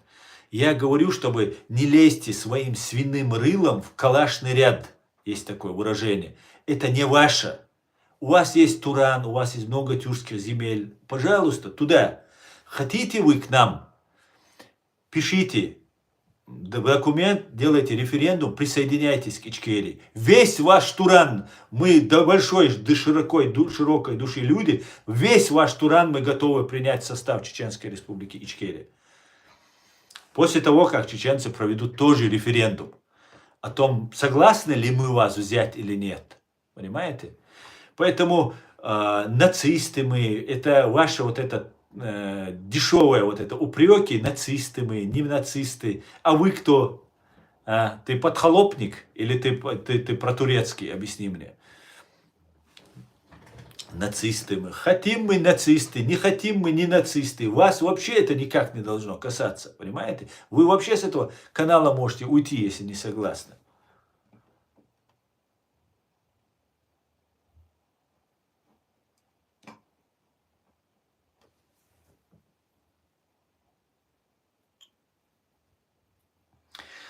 Аслан, в Европе действует сильная военная разведка армии России, среди которых этнические чеченцы и кавказцы. Да, и точно так же и турецкая здесь действует. Конечно, ну, сейчас русских поприжали, а турки здесь, как у себя дома, союзники, там НАТО входят, там все такое и так далее, да.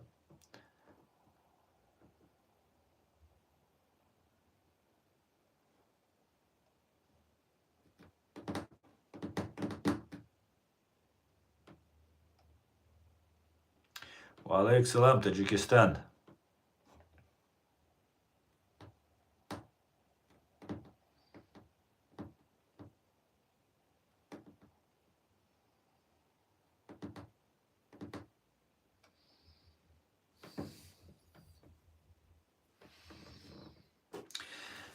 Когда арабы боролись за независимость, курды были на стороне Турции, а сейчас ноют, что своей страны нет. В смысле, арабы боролись за независимость. А разве не арабы помогали уничтожать османский халифат? Ничего, я не понимаю вас. Смотрите, я большим уважением отношусь к тюркам и к турецкому, тюркскому народу, турецкому народу. Большим уважением, я клянусь вам. Я нисколько не хочу вновь и вновь там говорить, чтобы понравиться вам. Это мои искренние слова. Я категорически против того, чтобы турецкая империя была у нас на Кавказе. Ее не будет на нас на Кавказе. Потому что вот это все держалось на лжи, на дезинформации. Я очень много сделал за эти 5 лет, то, что веду деятельность, для того, чтобы разъяснить людям, что такое Россия, как там нас пытаются обмануть, там натравливали на Кадырова, сейчас нацистов, на ваххабистов. Короче, вот это делается. Не участвуйте, чеченцы, ни в этом противостоянии, не делайте этого. Это нам вред. И я думаю, что я смогу очень легко донести до чеченцев, что и Турция является таким же потенциальным врагом для нашей страны. Потому что они собираются нас отуречивать, они собираются нас делать, наш язык делать своим и таким образом растворить нас в Великой Турецкой империи. Извините, нас это не устраивает. Хотите, присоединяйтесь к Ичкерии, разрешаем. Мы не будем никому, мы ничего у вас не просим, ничего. И мы 400 лет сражаемся против России, 400 лет. И как вы видите, я продолжаю вести наше дело, и не обязательно это делать с автоматом в руках. Достаточно, что мы есть единомышленники, которые говорим на одном, понимаем об одном, о чем говорим, и так далее, и так далее. Так вот, мы еще 400 лет будем воевать и против Турции, и против кого угодно, кто будет посягать на нашу свободу. Мы воюем с русскими не потому, что они русские, или потому, что они там такие там жестокие. Мы воюем, потому что мы воюем за свою свободу. А с Турцией мы никогда не будем. Никогда. Понимаете, как мы не будем с Россией? Добровольно. Да, оккупировать можете. Мы оккупированы и так. Турция сейчас там вась-вась там порешит американцами, там поговорит. Американцы скажут, ну ладно там, допустим, я говорю. Решайте сами. Все порешат, там оставят свою агентуру на местах. Туран, Муран, там, 3-10. Чеченцы будут сопротивляться, их будут убивать. Так вот, мы будем сопротивляться. Мы будем сопротивляться любому, кто хочет нас обманом, ложью, насильно заставить быть покоренными. Этого невозможно. Покорить нас нельзя. Мы по доброй воле согласны что-то делать. А насильно мы не согласны. Я свое личное могу где-то уступить. А вот это нет, это общее. За это заплачено миллионами жизней и сотен лет противостояния. Поэтому это для нас святое. У нас это самое может быть святое. Поэтому мы кроме свободы у нас ничего нет. Поэтому мы ее не готовы. Сейчас просто из-за того, что там нам вероломство опять устроили турки, будем сразу подчинять. Нет, не будем. Поэтому я думаю, Турции и турецкой разведке придется учесть этот момент и подумать, как же сделать так, чтобы все-таки чеченцы были добровольными. А потому что мы не будем добровольными. И я призываю, если сейчас я не смогу дальше развивать тему, новые факты приводить, а я буду развивать, и я буду чеченцев полностью вот так наизнанку выкладывать. Это турецкую разведку, турецкую информацию, которая у меня имеется, как они против нас действовали, как они действовали ради своих интересов, не учитывая наши интересы, скажем так. Это мы все будем раскладывать, это будем каждый день или через день я буду это делать. И на чеченском в следующий раз мы поговорим. Завтра с Аядом поговорим на эту тему. Хотя Аяд абсолютно, это чисто мое мнение. Я говорю только, что я считаю нужным. Никто мне не говорит. Но я задам Аяд, я буду поднимать вновь и вновь этот вопрос. Не нужно нам тут рассказывать, что тут. Обманули всех, с русскими вась-вась, уничтожили народ, уничтожили лидеров, уничтожили, кто не захотел работать на Турцию, оставили остальных, и кого не дотянулись, там, кого не надо, оставили, и все. Нет, так не будет. Так не будет. Есть его величество господин чеченский народ, который никогда не будет подчиняться ни одной империи. Только на взаимовыгодных, взаимно полезных друг другу понятиях. А не так, что берется российский симулятор, вокруг него собирают турецкую агентуру, натовские вертолеты, рассказывают, что тут НАТО, обманывают нашу молодежь. Это не натовское, это турецкое. Американцам, НАТО это нет дела. А турецкая это такая же потенциальная, такая же империя, как Российская империя. Это мы должны все знать, чеченцы. Это мы все должны знать. Сейчас нужно знать. А завтра они сделают из нас Палестину, и мы там будем сидеть, там будут там деньги подкидывать, будут вот эти головорезы. Вот по сценарию, по русскому сценарию. Это очень выгодно, очень удобно. Русский сценарий кроваво все уничтожить, и все, и кадыровцы исполняют, танцуют, там пляшут, что им русские скажут. Остальные посмотрели, а чеченцы ж пляшут, а ты смотри. Да давайте, по нам тоже они будут плясать. Я вас хочу расстроить, все, кто так думают, особенно из турецкой разведки, кто так думает. Дело в том, что тот, кто пляшет, и Рамзан Кадыров, они не чеченцы. Мы подозреваем, что они очень сильно не чеченцы, они из ваших. Так вот, наши остаются, и мы не покоряемся, никому не покоряемся. Это пора, это не громкие слова, это не я что-то там могу там и так далее. Нет, я знаю свою историю, я знаю свой народ. Понимаете? Никогда этого не произойдет. Поэтому, если вы хотите взаимоотношений, если вы хотите, чтобы я это все не выкладывал, чтобы весь чеченский народ не возненавидел вас, как я сейчас буду это видеть и раскладывать, покажите, что это не так. Встречайтесь с реальной, законной, легитимной, единственной чеченской властью в лице президиума правительства. Разговаривайте со мной, расскажите мне, в чем я не прав. Объясните, что вы наши друзья, а не наши враги, что Джохара Дудаева вы не убивали, не помогали, точнее, русским его убивать, что в Сирию это Мавлади Удугов сам делал. Арестуйте Мавлади Удугова, посадите его, Закаева посадите, арестуйте. Это преступники, враги чеченского народа. Если не сделаете это вы, это сделает чеченский народ. Рано или поздно это сделает чеченский народ. Я в этом нисколько не сомневаюсь.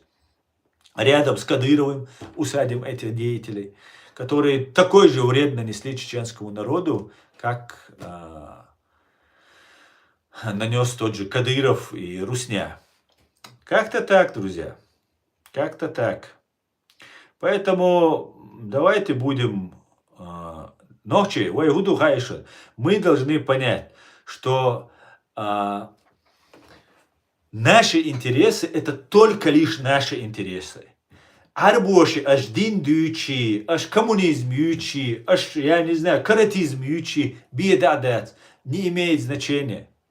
Аж шейх оман годяшу дати, шукичан годяшту. Дин цани, там, дюнал цани, хазкамил цани, биедадец, как вас это заставляют делать.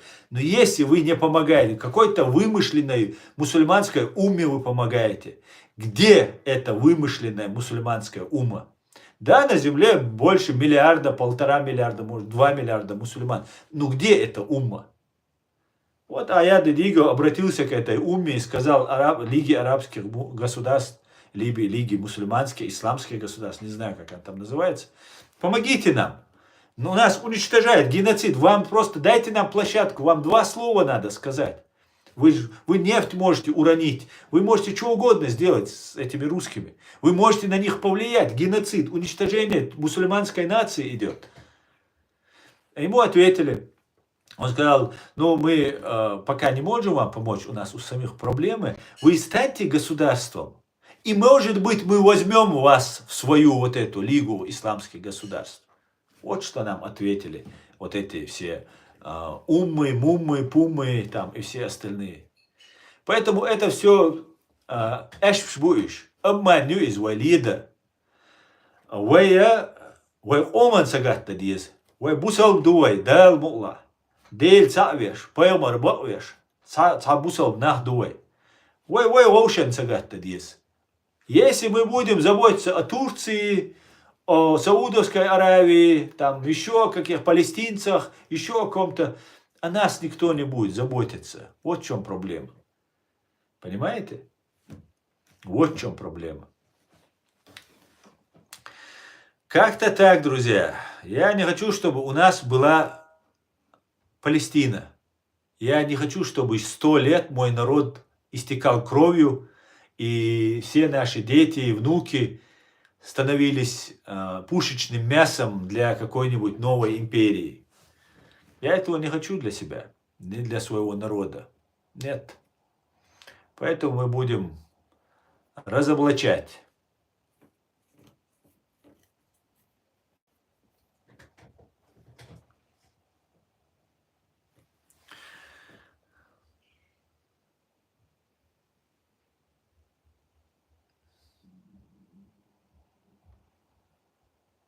Петушок кучуя, да, петушок. Лола кучур, борщ вала, хавала, болтается деш, кучуя, хавала, хуза, хузушонсо. Хавулишца, гайтишаш, да.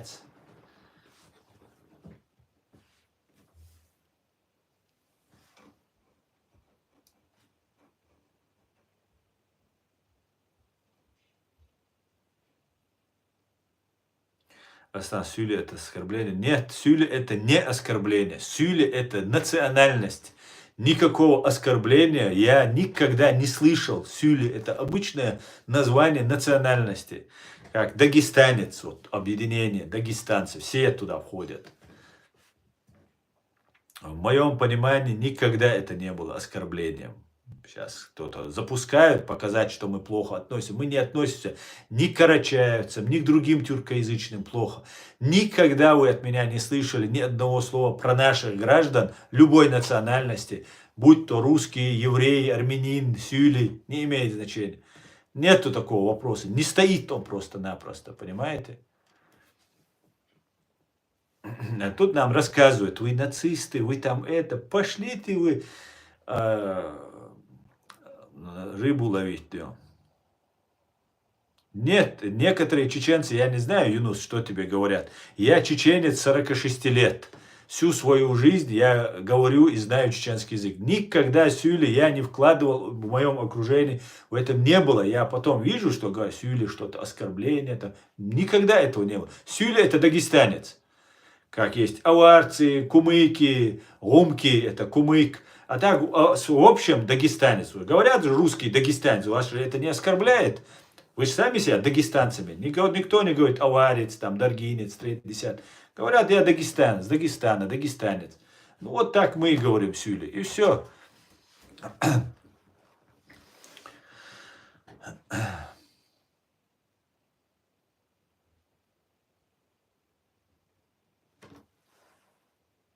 Ты поддерживаешь Жахара Дудаева? Конечно, поддерживаю.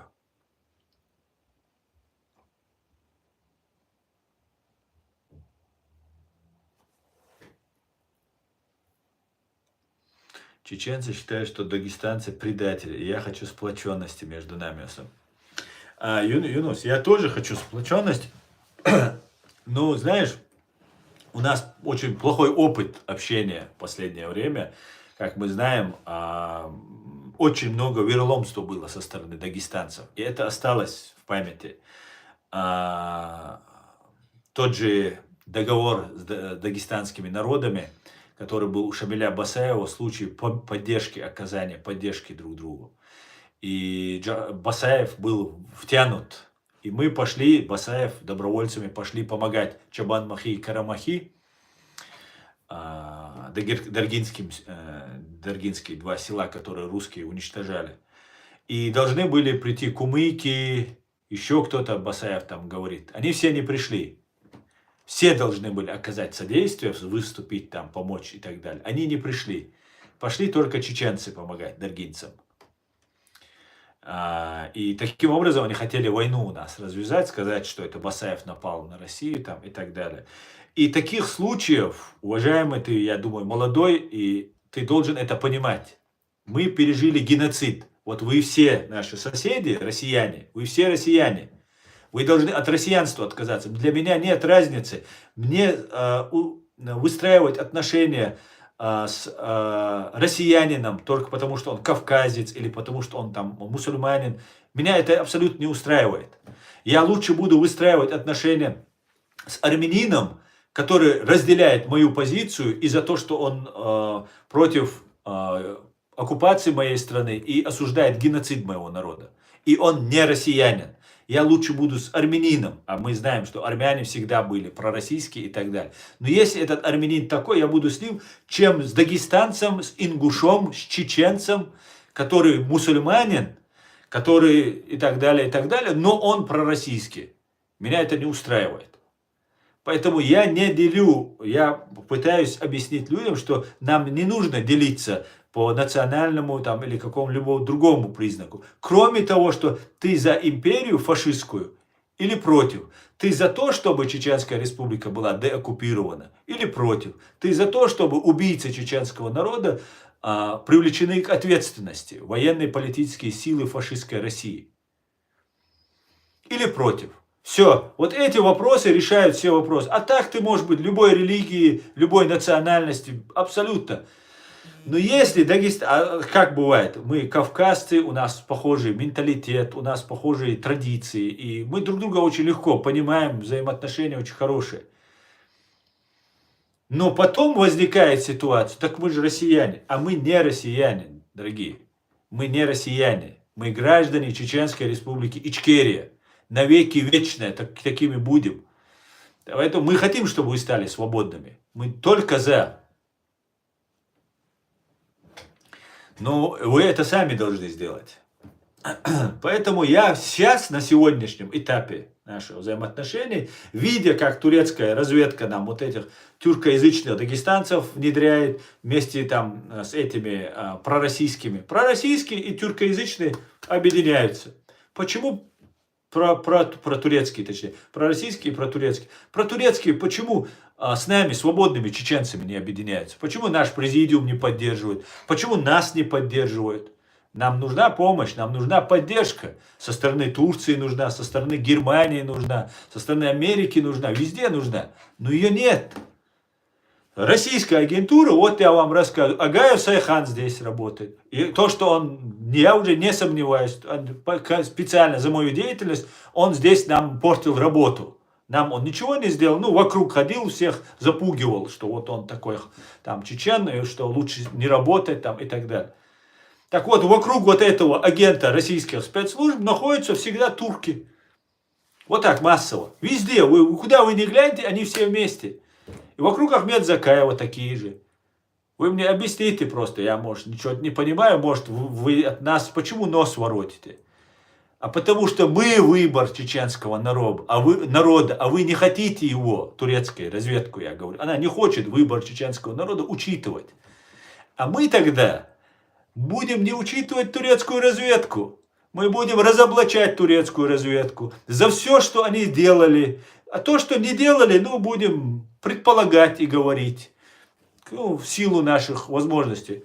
Не искажая факты, говоря только правду и ничего кроме правды. Но выводя чеченский народ из вот этой лживой, которую стеснительно они так не преподносят, у них все это так скрытно. Вот этой лживой пропаганды, что мы должны быть с Турцией. Мы не должны быть с Турцией. Турция должна быть с нами, если она хочет. Не хочет, пожалуйста, мы не претендуем ни на одну пять турецкой земли. Ни на одну, ни на 1 сантиметр. Но за свое будем стоять. За свое будем стоять. Вот как будет. А задача моя простая. Донести чеченцев информацию, чтобы они поняли. И не только чеченцев. Чтобы поняли, что Турция нам не друг. Не друг. Понимаете? И не была им она, не показывает она. За 10 лет, когда нас в Сирию отправляют, еще что-то с нами происходит. Нету этой, ни Турции нет, ни вот этих воинов нет, ни помощников нет, никого нет. Есть наоборот, идите, воюйте в Сирии, погибайте, сдохните, чеченцы. Удугов там еще этаж себе настроит на свою виллу. Сдохните, дать ему Турция денег даст. Пойдут там, курдов поубивают, делать. Как конфликты у нас тут в Европе были. Почему у нас конфликты с курдами были? Почему за все это время в Европе 2 или 3 раза было конфликтов с курдами? Почему геноцид, совершившие русские, которых здесь больше всего, мы с ними конфликт не устраивали? Почему у нас возникали очень подозрительные? И там всегда была и российская, и турецкая агентура. Вот сейчас я все анализирую, вспоминаю. Все связанные с российскими деятелями и с турецкими деятелями. Вот в этом курдском конфликте. Вот у меня вопрос. Почему мы за все это время здесь не вырезали, не набили морду ни одному русскому? А вот с курдами у нас что-то получилось. Конфликты, там, третье, десятое. Вот объясните. Я думаю, это не случайно, чеченцы. Нас обманывают, нами манипулируют. И мы сделаем так, чтобы чеченцы узнали, кто такая Турция и турецкая разведка. К турецкому народу это не имеет никакого отношения. Еще раз говорю.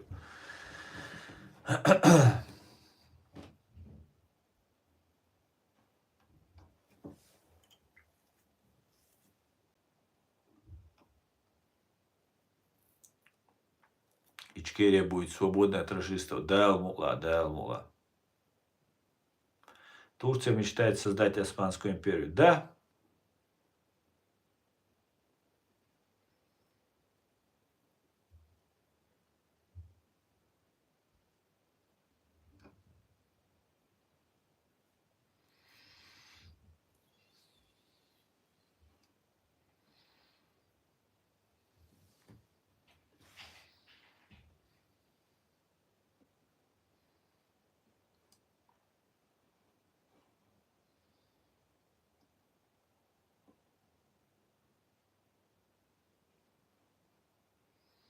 Среди курдов много агентов России. Да, это тоже есть, совершенно верно. Есть. Где их нет? Конечно, да, надо. Ну вот все, кто связывается с Россией, всегда в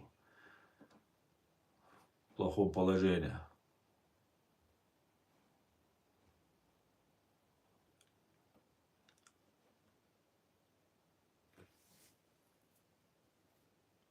Сенсей, сюльшана ас ишти эльча уайнюк питандержеш хульшуной.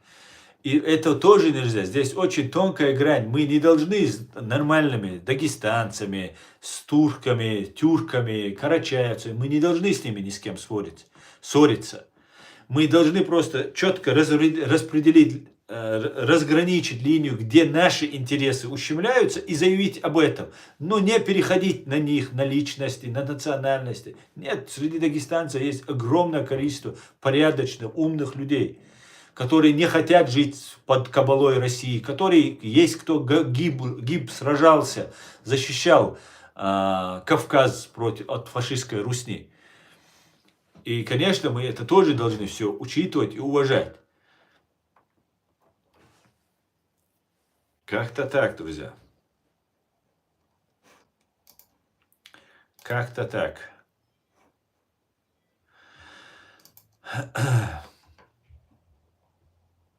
Так, мы уже почти 2 часа. Я думаю, пора уже заканчивать.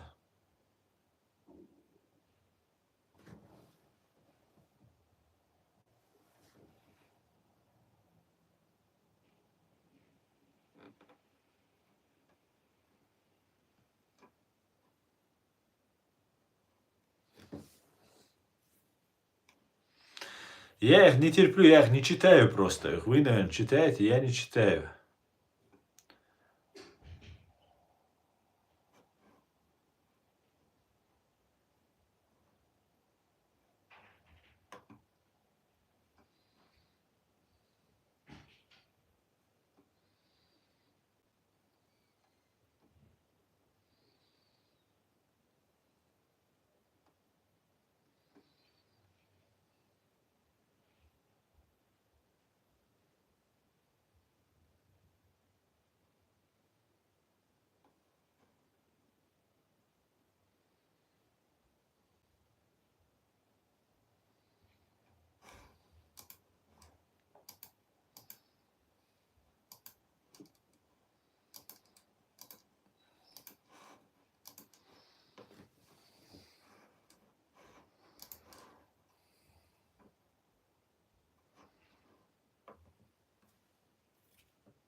Так.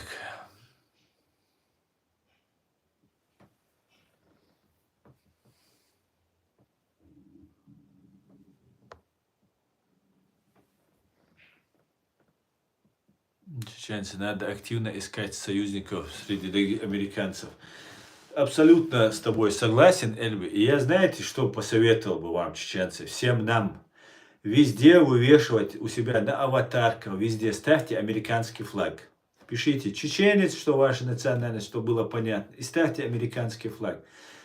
Пусть они обратят внимание. Этот вопиющий факт, который они вопиющий, запущен просто. Мы должны на него обратить внимание всех людей. Мы не должны это просто так замолчать и оставить это. Везде, повсюду, массана и аржейш, как вот эти пропагандисты, там, палестинский флаг себе начали закидывать, это все прорусские делали. Ну и полезные товарищи, которые в этом подключились, которых не так много, к счастью, оказалось.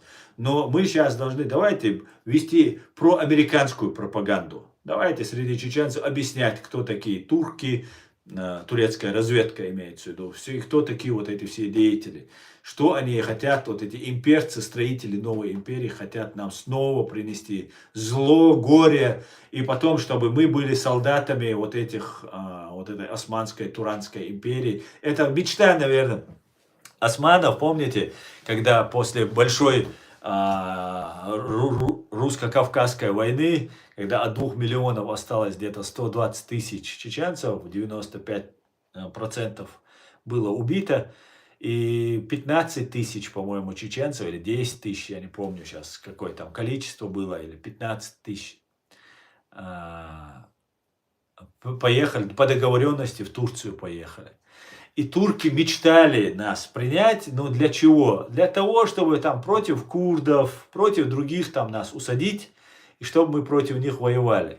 Вот для чего мы были нужны. Понимаете? Вот поэтому вот эти вещи. Сейчас Турция свою многовековую мечту пытается осуществить. Сделать из солдат, из чеченцев биороботов, которых будут они использовать для своих колониальных войн. У них много солдат, это большая армия, тюркоязычных людей очень много. Пусть они среди себя набирают. Мы, чеченцы, должны воевать за свои интересы и защищать, отстаивать только лишь свои интересы. А если это делается как Турция, которая абсолютно не учитывает ни выбор народа, ни демократические принципы, она просто вероломно, нагло игнорирует реальную, легитимную власть, никак не помогает нам, отправляет в Сирию, договаривается с русской разведкой, вероятно является пособником убийства нашего первого президента Джохара Дудаева. Поэтому эти вещи мы должны говорить и распространять. И давайте будем вместе это делать. Пускай чеченский народ потихонечку узнает правду, кто является друг, а кто является так. Как бы так. Всего хорошего. Слава Украине. Все будет Ичкерия. Господи, благослови Америку. Ади кёль маш оль. Бюсдер аль масера. Я сюрди кёль масера. До свидания.